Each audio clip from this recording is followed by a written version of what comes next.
Today's lesson is going to be whether or not a relationship is proportional. So you should have a toolkit entry that looks like this in your toolkit. Get it out. So if you need to, pause the video to find it. I'm going to read the definition. It says, the relationship is proportional if one quantity is a multiple of the other. This relationship can be identified in tables, graphs, and equations. Please highlight that whole paragraph.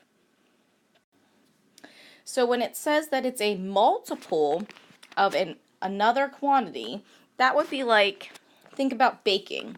So if I needed 1 cup of Bisquick and 2 eggs to make 6 pancakes, but I really needed to make 12 pancakes, so 6 times 2 would give me 12, right? 6 pancakes times 2, multiplying the recipe times 2, would give me the 12 I need.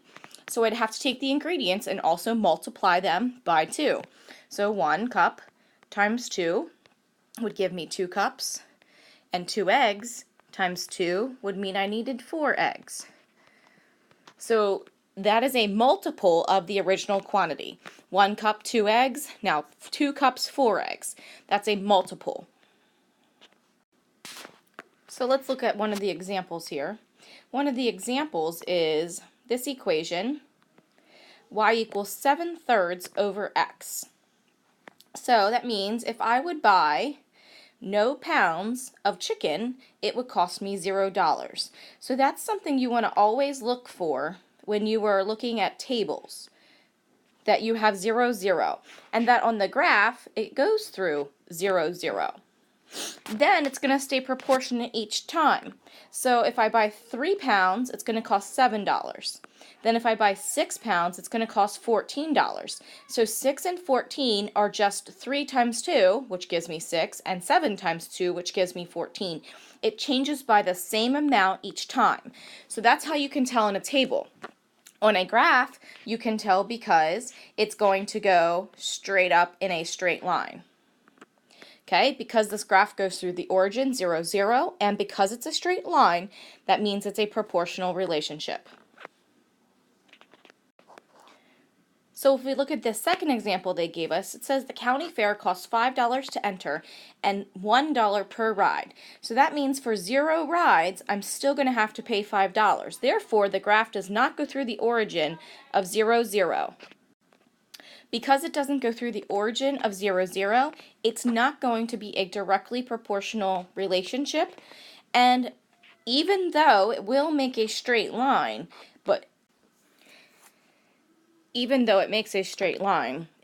because it doesn't go through the origin of 0, 0, it is not proportional. So if you look at the fractions they have down here in the paragraph, it says that 6 over 1 does not equal 7 over 2. And because those aren't equivalent ratios, this is not a proportional relationship.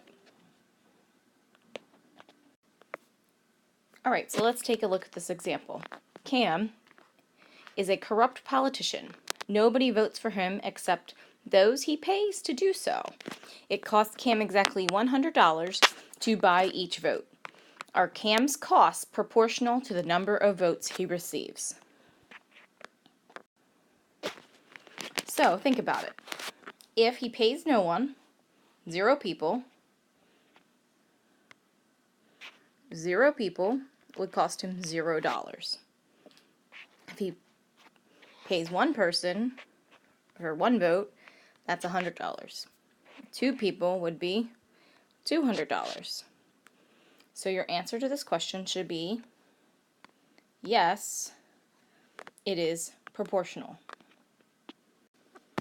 So here we have a table, and it's asking us if the relationship between the variables g and h is proportional.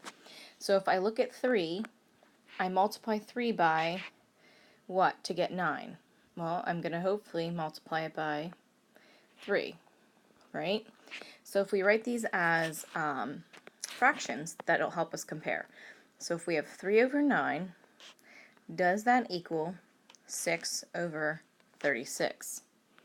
Well, 3 times 3 is 9, and 9 times 3 is 36.